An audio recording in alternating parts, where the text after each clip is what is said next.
মানুষের মেহনতি মানুষের সুখ দুঃখ বিবেচনা করে আজকে একটা মেডিকেল ক্যাম্পের আয়োজন করছেন এবং এই মেডিকেল ক্যাম্পে ইতিমধ্যে আমাদের সামনে উপস্থিত হয়েছেন একজন ডাক্তার আসছেন আর একজন ডাক্তার আসতেছেন সামনে।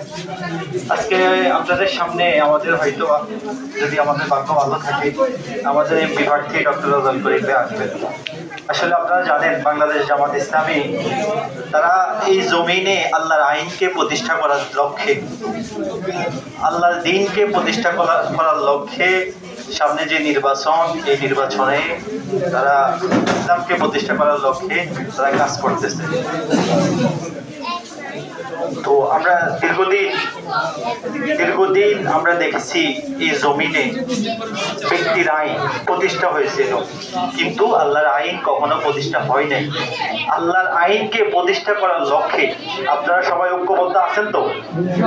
আছেন তো? ব্যক্তির আইন আমরা 54 বছর দেখেছি, কিন্তু ব্যক্তির আইনে কখনো আমাদেরকে শান্তি দিতে এখনো পারে নাই। কেন পারে নাই? প্রতিটা ব্যক্তি তার নিজের কথা চিন্তা করে সে দেশের সম্পদকে লুটপাট করে বিদেশে পাচার করছে। আপনি বিগত দিনে আওয়ামী লীগের যে সরকার তারা 15 বছরে প্রায় 94 লক্ষ কোটি টাকা এই দেশ থেকে পাচার করে নিয়ে গেছে, কিন্তু আমাদের উন্নতি হয় নাই। তাদের উন্নতি, যেই টাকা তারা পাচার করে নিয়েছে তারা 50 বছর 100 বছর বসে বসে খাইলেও তাদের শেষ হবে না, কিন্তু আমাদের দুঃখ দুর্দশা শেষ নাই। তো আমরা চাই আল্লাহ তাআলার প্রতিটা আইন যেমন গরিবের জন্য যেমন বড় লোকের জন্য যেমন একই রকম। আমরা যখন মসজিদে নামাজ পড়তে যাই, কে কোটিপতি কে গরিব এটা বিবেচ্য বিষয় নয়, সবাই আমরা এক কাতারে নামাজ পড়ি। আমরা যখন অক্সিজেন ভোগ করি, মনে করে রাখবেন, একটু তাকান, আমরা যখন অক্সিজেন নিই, বড় লোকে যতটুকু অক্সিজেন নেই আমরা যারা গরিব তারাও সেম অক্সিজেন নিই, কারোর জন্য বেশি কারোর জন্য কম না।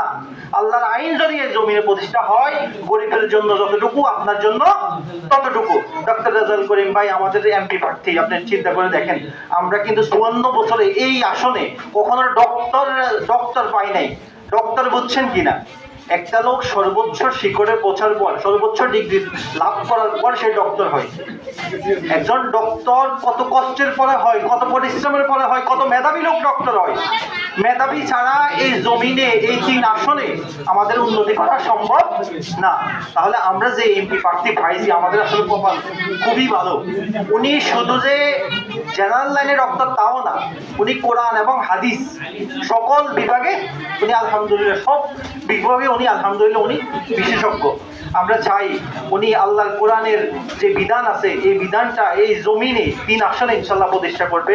আপনারা সবাই আগামী যে নির্বাচন আসবে ওই নির্বাচনে আমরা ডক্টর রেজাউল করিম ভাইকে সর্বোচ্চ ভোট দিয়ে আমরা ইনশাল্লাহ এই 3 আসনের এমপি